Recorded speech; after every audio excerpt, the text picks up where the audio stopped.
po ti e din që proceset shndërtuese nga lart dhe nga jashtë krijojnë këto efekte anësore. Dhe nuk i kanë krijuar vetëm Kosovë, i kanë krijuar edhe vendet e tjera. Megjithatë, kjo çarje, them unë, mendoj unë, ka dëmtu një trashëgimi, do të thoja unë, shumë të rëndësishme politike që la udhëheqja e vjetër e LDK-s veçanërisht, me Rugovën në krye, ku përgjithsisht është gjendur konsensusi për sa i përket çështjeve me interes kombëtar mes gjitha palëve, sepse debate të tilla ka pas edhe atëherë.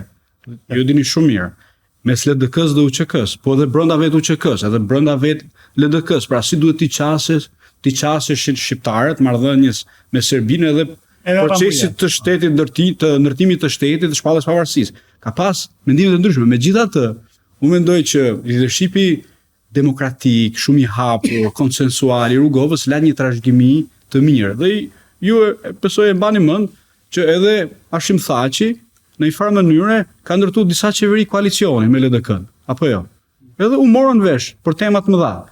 Mendoj që tani me ardhen pushtet të vetëvendosjes, e cila ka një qëndrim më refraktare, më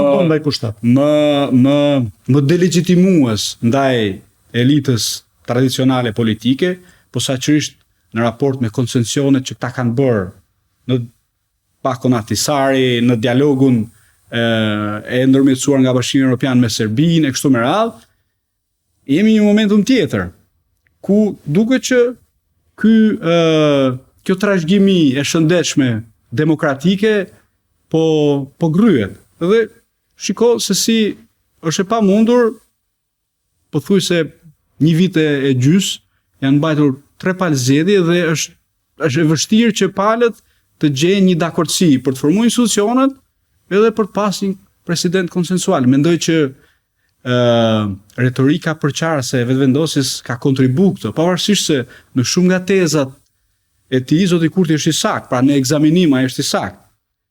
Është i saktë kur thotë që Pako Ahtisari e la litarin jashtë, edhe la shumë probleme. Është i saktë Kosovë. Është i saktë kur flet për dialogun si një proces i cili në vend që të normalizonte marrëdhëniet mes Kosovës dhe Serbisë, normalizoi marrëdhëniet e Serbisë me Perëndimin.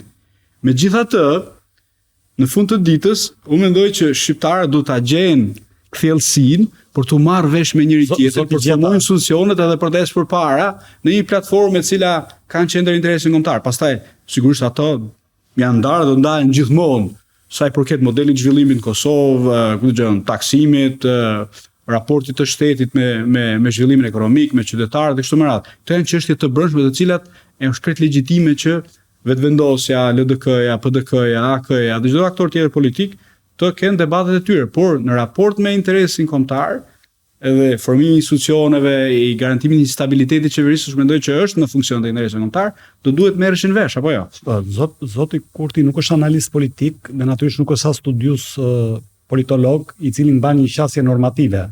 Zoti Kurti është një politikan mbi të gjitha, dhe e them këtë gjë sepse ka ndodhur 2 zhvillime të fundit. Një zhvillimi i Departamentit të Shtetit të Bashkuar të Amerikës, i cili thotë që do heqin dorë nga qasjet shtetformuese në Ballkanin Perëndimor, dhe marrëdhëniet do jenë transaksionale, gjë e cila afekton Kosovën ndoshta më shumë se çdo vend tjetër bashkë me Bosnjë Hercegovinën. Dhe zhvillimi i dytë është që zoti Kurti ka i dorë ato parime ku mbështet hapur lëvizjen vlen, fjala bie në Maqedoninë e Veriut, e cila duket se nuk ka bërë ndonjë përpjekje titanike për të akomoduar kërkesat e drejta të protestuesve student në Maqedoninë e Veriut, përkundrazi ka lënë të zhgënjur një pjesë të mirë të faktorit atje, apo me ndërhyrjet e tij, paktën sipas zotit Rama apo sipas Partisë Socialiste në pushtet Shqipëri, ku është akuzuar për ndërhyrje në punët e brendshme. Pra, në ndryshim nga kartat e sovranitetit që ai përdor në rastin e Kosovës. Pra, është kjo një qasje me 2 standarde zotit Kurti, është një mos kuptimi i realiteteve të reja gjeopolitike, apo është thjesht një sjellje si një politikan tipik pavarësisht narrativës që ai përdor? Mendoj që është krejt brenda logjikës normale të marrjes dhe ruajtjes pushtetit. Megjithatë, pyetja që duhet ngrem ne këtu është a i shërben kjo interesit Kosovës? Sepse zoti Kurti ka pushtet tashmë rreth 6 vite apo jo? Ai shërben. Mendoj që mbajtja e Kosovës në këtë gjendjen e hibriditetit pra ku edhe është shtet, po edhe nuk është krejtësisht shtet, sepse sovraniteti i saj është i kontestuar edhe nga brenda, nga serbët në veri, por edhe ndërkombëtarisht. Apo jo? Po. Nuk ka ulse në OKB.